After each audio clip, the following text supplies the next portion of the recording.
All right, ladies and gentlemen, welcome to the 2024 Wimbledon preview on the Slice presented by our friends at Betway.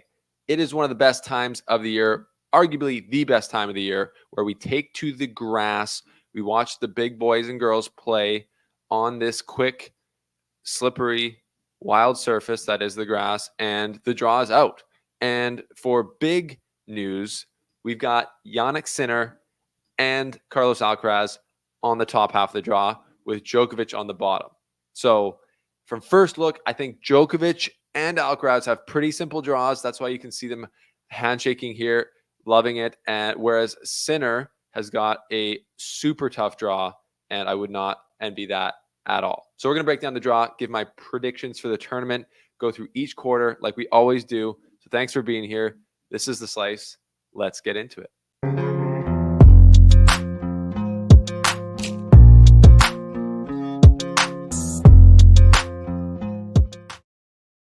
All right, it's bright and early here on the west coast of Canada. So we're zooming over into the UK for Wimbledon. And I've already talked to Bianca Andreescu today, Canadian, obviously major champion, about her draw and about her thoughts of grass. We'll get into that. And we have a lot to get into. So thanks for being here. Welcome to The Slice. If you're new here, smash the subscribe button. Help us get to 20,000 subscribers. And you become a better tennis player if you subscribe to The Slice. That's just like a well-known fact. You might as well try it out for yourself.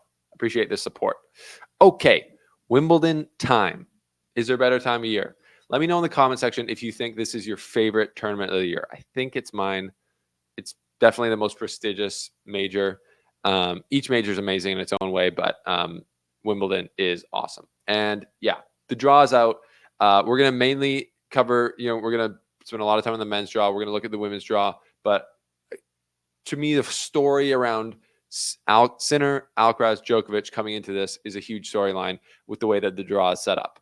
Sinner's the number one player in the world, obviously. So he comes in winning in Halle, and as my prediction, he was the number one contender coming in. And now it was for JP and I on the podcast, our predictions or our power rankings coming in. I had Alcaraz and then Djokovic in the second and third spots. Because of Djokovic's knee, I thought that was fair. And Alcaraz literally beat him last year at Wimbledon. JP had Djokovic ahead of Alcaraz because he's won 24 majors, which is also pretty fair. But obviously, a lot of this comes down to the draw. So the draw is out now. And like I said in the intro, Sinner, I think, has a horrible draw. Like a horrible draw. I tweeted out maybe one of the worst draws for a number one seed I've ever seen. And the other thing is Alcaraz is on the top half of the draw with Sinner. So I tweeted out a few days ago because I knew that the seedings would be 1 Sinner, 2 Djokovic, 3 Alcaraz. And I was thinking, well, if Alcaraz and Sinner are on the same half of the draw and then Djokovic isn't able to compete fully because of his knee, which is still a question mark, that sucks for the draw. Because if you have Djokovic pull out or lose because of injury, then the bottom half is wide open. And really, I think Alcaraz and Sinner are the two best players on earth right now. And them being on opposite sides of the draw makes them able to meet in the final, which I think would be better. But obviously, if Djokovic is healthy, he's won this title numerous times and he's won 24 majors. And he's, probably still at his best, the best player on grass in the world. So this is fair. And I'm just hoping that Djokovic's knee is at its best or, at a place where it won't bother him. The question for me is, I had a thought. I was like, why is, Alcaraz losing early at Queens basically dropped him into the third ranking coming into this tournament. He was the second ranked player, and now he's like 200 points, I believe, behind Djokovic. In my head, I was like, how is Djokovic ranked ahead of Alcaraz still? He only holds 1 major. Alcaraz currently holds 2, including Wimbledon.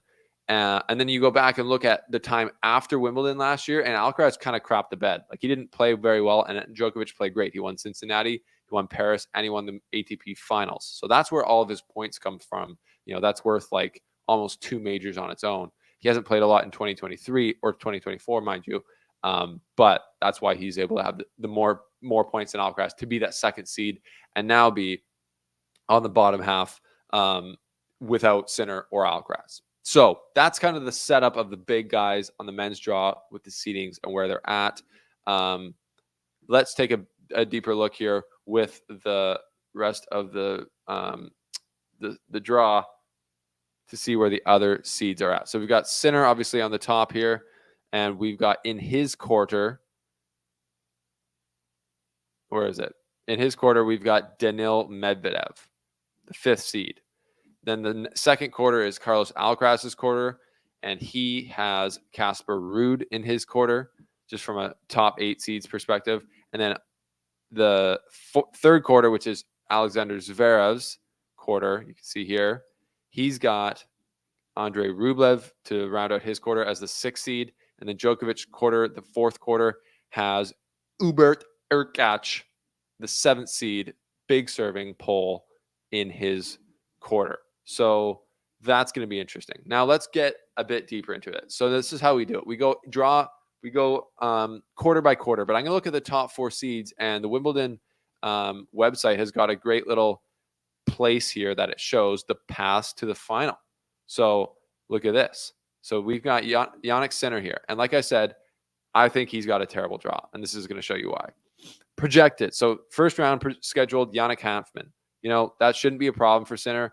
Hanfmann does have a big game, though, so that's always dangerous on the grass. Second round, Matteo Berrettini. Thanks for coming out. Literally a Wimbledon finalist. Unbelievable on the grass, and it seems like he's injury-free. So that is a super tough second-round match for Sinner on grass at Wimbledon to start off his tournament as the number 1 seed coming in, number 1 player in the world. That's brutal. Third round gets, a little bit more normal. Greek Spur 27th seed shouldn't be an issue, but there's also Pablo Carreño Busta, who has played well before on the grass. And then the 4th round gets tough again. Shelton or Nicholas Jarry or Denis Shapovalov. All 3 of those guys are super dangerous on grass. Shapovalov's made the semifinals at Wimbledon before. Jarry is just a monster, and Shelton has the biggest serve on tour right now. So that's just, you don't want to be playing those players, but it is the 4th round, so it's fair enough. Quarterfinals. Now you could play Medvedev, who was obviously a semifinalist here last year, major winner. You could play Dimitrov, who's also great on grass, super good with his variety, super mature. That's the quarterfinals. So quarterfinals on, everyone's draw should be hard, and it kind of is, but I think having Berrettini in the second round is just super unlucky for Sinner. And as the number 1 seed, you kind of feel like he got a bit unlucky with that one for sure. What do you guys think? So that's that for Sinner. So now we go down to Alcaraz, the 3rd seed. Let's look at his path to the final. So he's playing Layal from Estonia, I believe, in the first round. Someone can roast me if I got that flag wrong. Then he plays either Vukic or Offner in the second round. And then he plays Tiafoe in the third round, which, could theoretically or should be a tough, that should ideally be a 4th round or quarterfinal. But Tiafoe has been absolutely out of sorts. His game is not there right now. So I expect Alcaraz to win that match easily if they play. 4th round gets a bit tougher for sure. Hugo Humbert has been great in, I think he made the semifinals like a few years ago. I could be wrong, but he, or the quarterfinals maybe, or maybe just the 4th round. I don't know, but it was like one of his first times in a major. He can play great on the grass with his serve, but Alcaraz still the big favorite in the 4th round. Quarterfinals, Casper Ruud, I don't think would be a challenge for Alcaraz on the grass. Tommy Paul could be, and Tommy Paul is actually who I expect to get to the quarterfinals from the bottom half of that quarter. So that's a tough match for sure. Tommy Paul is a great player, just won at Queens, so that's not easy, but it should be not easy at the quarterfinals. Semifinals, Sinner, number 1 player in the world, Medvedev, number 5, Dimitrov, a lot of options there, but not a super. I think for the first 3 or 4 rounds for Alcaraz, that's about as good as it can get as far as a draw perspective. Okay, let's go to Zverev, Sasha Zverev. Where is he? He's down here. We're going to find him, and there is his path to the final. He plays Roberto Carballes Baena in the first round, who could be a little tricky. And then he could play Marcus Giron, who is actually playing great on grass and has had some upsets. I think they actually might have just played. Did they just play it on grass somewhere? Or no, they didn't. Nope, they did not. But Giron has had some great results on the grass. So he's a difficult player in second round, I would say. And then third round, Jack Draper. He won it at the Boss Open. He's playing unreal. He's the British golden boy right now as far as tennis goes. And that is not going to be easy. 28 seed, huge serve. That's like a losable match for Zverev, in my opinion. Also, Cam Norrie in there, who's kind of fallen off, not a seeded player anymore. Fourth round, Taylor Fritz or Alejandro Tabilo. Both of those guys are going to be tough. Fourth round, it should be, but that is a tough fourth round. Quarterfinals, either Rublev or Tsitsipas or Korda or Musetti. So it's going to be a tough quarterfinal as well. I feel like Tsitsipas could be dangerous with his serve and forehand. Rublev can obviously be dangerous. Korda can be dangerous. Musetti loves the natural surfaces. So that's tough as well. And then obviously semifinals, Djokovic is on his side of the draw. Somehow he doesn't get there. Hurkacz, Alex de Minaur. It's not easy. So yeah, not an easy route for Zverev. And then we go to Djokovic path to the final. Kopriva, he's I believe that's a challenger in the first round, and then he plays a qualifier, and then he plays another qualifier in the second round in either Fernley, wildcard actually, or Moro Canas. So yeah, very easy entrance to the tournament for Djokovic. The third round, either Etcheverry or Nardi or Poprin. A little bit difficult, but it's the third round. Not that difficult, I wouldn't say. Etcheverry, is a 30th seed. He can ball for sure. But we'll see. It's grass. It's Djokovic. He eats grass literally after he wins Wimbledon. So we'll see how that goes. Fourth round, it gets a little bit more difficult. Holger Rune or Khachanov, who can obviously bang it on the grass. But I think for sure, Djokovic is going to handle that. But it would be interesting if the courts aren't as fast, which I have been seeing reports of, if Rune can get stuck into that match and play confident, as he has beaten Djokovic in a big match before.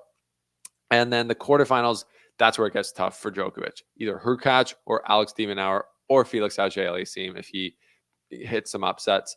Hurkacz, what do we need to say? He's been finalist at Wimbledon before. I believe. Hurkacz, Wimbledon. I would have to look that up, but he's played very well at Wimbledon before. Alex de Minaur just won at Hertogenbosch this year. He plays great on the grass. Super good mover, equals Djokovic in that way. So that would be tough as well. Semifinals, it's still tough. Obviously, Zverev, Rublev, Tsitsipas, Fritz, but Djokovic does have the relief of not having Sinner or Alcaraz there, in my opinion. So bit of an easier draw for Djokovic, I would say in general. Bit of an easier draw for Alcaraz. Tough draw for Sinner. Tough draw for Zverev. What do you think? It's very interesting to me. We will see how the Djokovic knee is. It's still crazy that he's playing after such a short time after the surgery. It's just, we don't know. It's going to be the unknown. As I said before, watching the Federer Final 12 Days documentary, Federer said, once he had that surgery on the knee in 2016, his knee was never the same afterwards. We're hoping that can be different for Djokovic, but he's 37. He has now had a small surgery on his meniscus. So we will see. Okay. Let's look into a little bit more depth at the quarters. So the Sinner top quarter, we got to put it on the screen. The Sinner top quarter is, he's got a tough draw, and this is like a very densely packed draw when it comes to grass court talent. Fucsovics has played well at Wimbledon before, so is obviously Berrettini. That's tough. You got Pablo Carreño Busta in there. You got Nicholas Yarry. You got Shapovalov. He's played great there. You got Ben Shelton. You got Dimitrov. You got Wawrinka.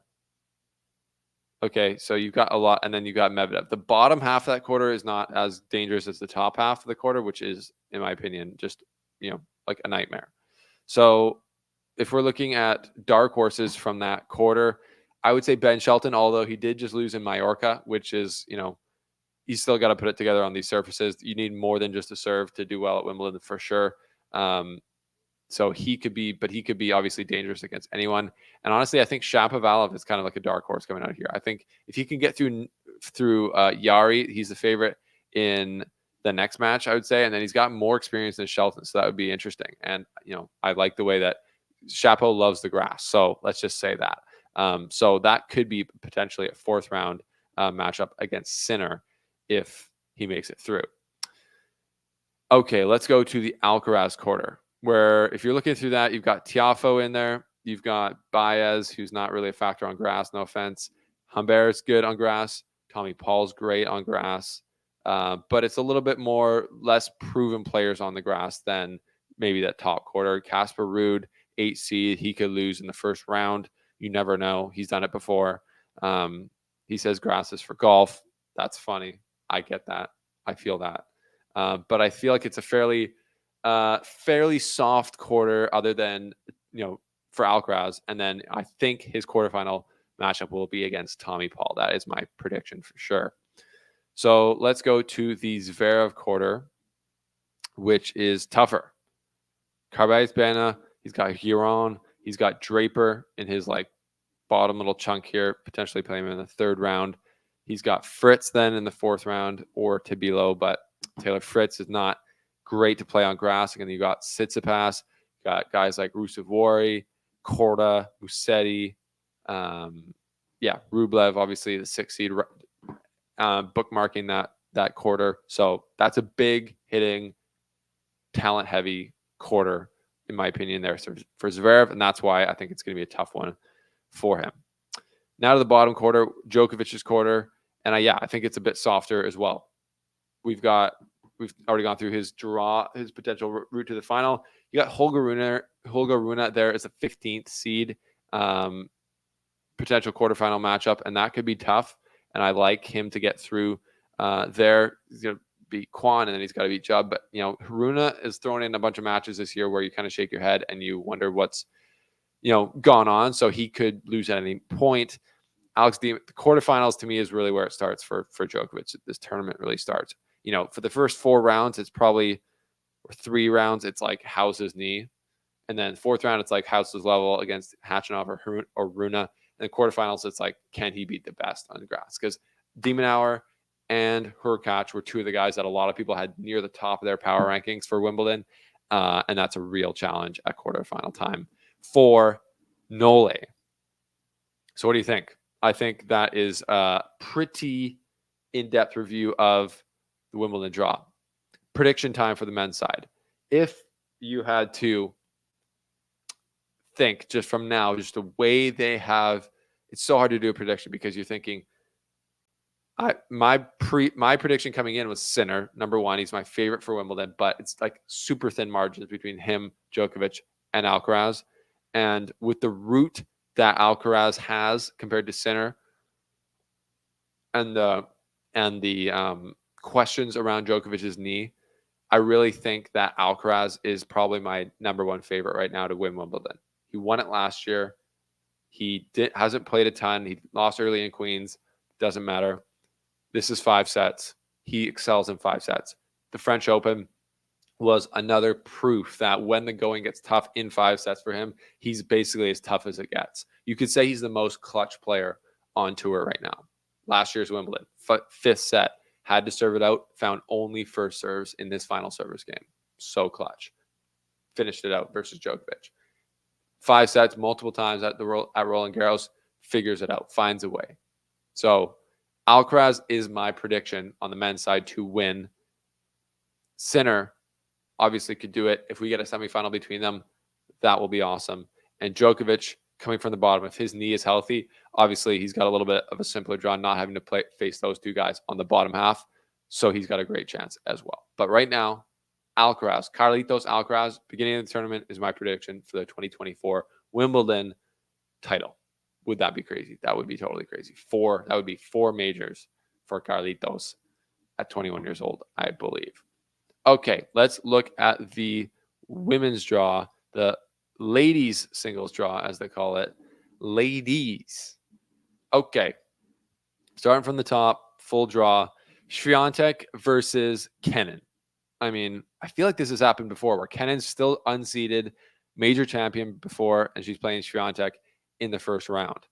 That is a tough round match for Swiatek because of the Kenin serve and her power.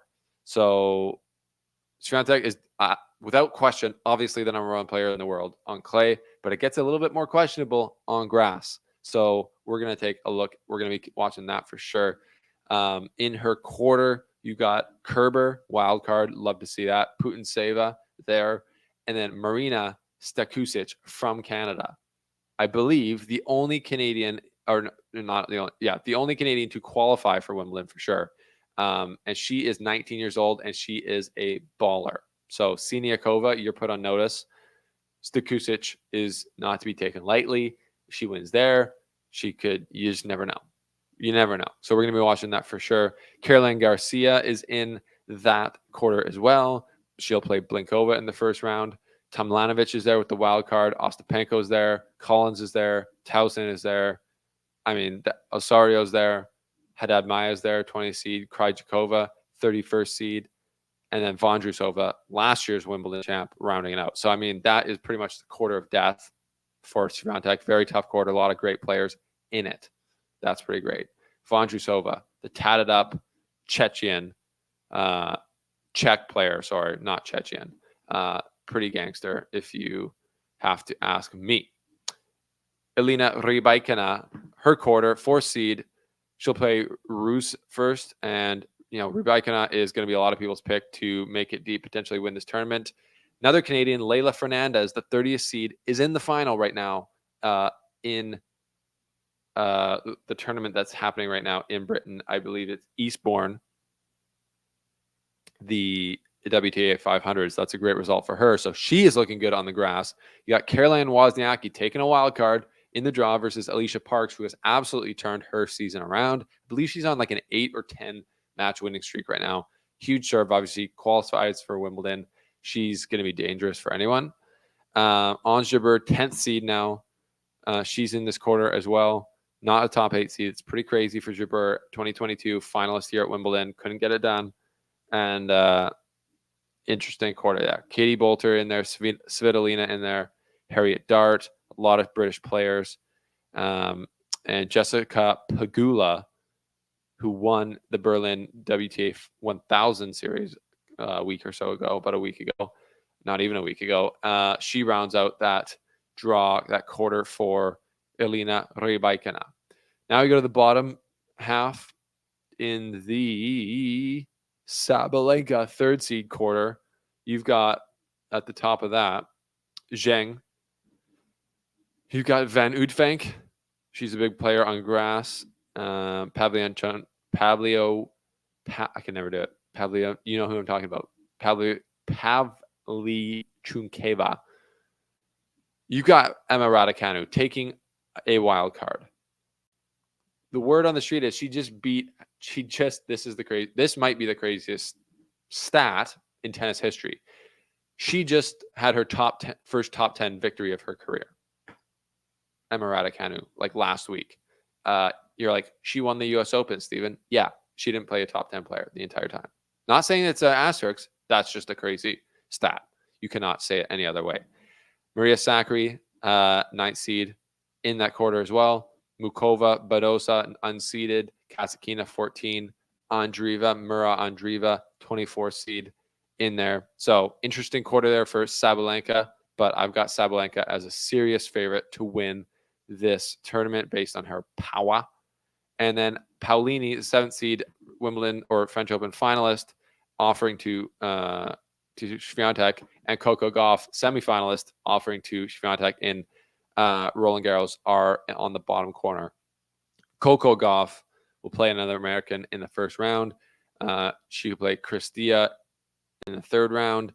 Navarro's there. Azarenka, 16th seed, could be her quarterfinal, 4th round match. Madison Keys is there, the 12th seed. Bianca Andreescu's in that quarter. Paolini is in that corner. Bianca Andreescu, funny for the Canadians watching, shout out. Just had a chat with Bianca Andreescu that she just had a media availability this morning talking about her bid for the Olympics, how she's on the Canadian Olympic team and what she thought about that. So she's obviously stoked. I believe it's the first time she's playing in the Olympics for Canada. And I asked her about being on the Canadian Olympic team with Milos Raonic, because they're kind of like different generations of Canadian superstars. and she said she's excited. She saw him last or the other week in Hertogenbosch, and they were able to chat. And she said earlier this year, maybe, I think they had ran into each other, and that was the first time they'd seen each other in person since Indian Wells 2019, where Bianca Andreescu won and kind of had her coming out party. And then Milos just congratulated her for winning the U.S. Open later that year now, which is 5 years later, which is hilarious because they just haven't seen each other. So they've both been injured a lot. There was COVID, and that's that. So Bianca Andreescu also said that grass is her second favorite surface now, still behind hard court, but her last 2 finals of her career have been on grass. So 2 years ago when I interviewed her in Berlin and Stuttgart, or mainly in Berlin, she said she's falling in love with grass. She's starting to learn to love it more. And now, to me, she looks really good on it. The variety that she uses, like the underhand, forehand, slice, drop shots, all these types of things, she's awesome on the grass. So that's a little in-depth look into what Bianca Andreescu is thinking. But yeah, to me, the prediction for the women's side here in Wimbledon comes between either Rybakina or Sabalenka. Call me crazy. I think those are the top 2 favorites in my opinion, and I got to lean Sabalenka. A little bit more rounded game, almost just as big basically. So we will see. But my pick for the women's side is Sabalenka. So that is your preview and prediction for the draws at Wimbledon. I think this might be the longest video I've ever done on the channel about just a draw preview. My hair is a complete mess. Thanks for watching and putting up with that. Let me know your thoughts. Let me know your thoughts on the draw below, as I'm sure you will. Let me know your thoughts in general about what I was talking about. Who's got the toughest draw? Are Alcaraz and Djokovic going to be smiling until they meet in the final? Again, are they going to run it back? Or is Sinner going to get through his tough draw and show the world why he is the #1 player in the world? There's so many storylines. I cannot wait to get into this tournament. Stay tuned to The Slice. Subscribe to our podcast on Apple and Spotify. Check out our socials. Follow me on Twitter at The Slice Steven for all the news that you need about Wimbledon. We will see you next time here on The Slice.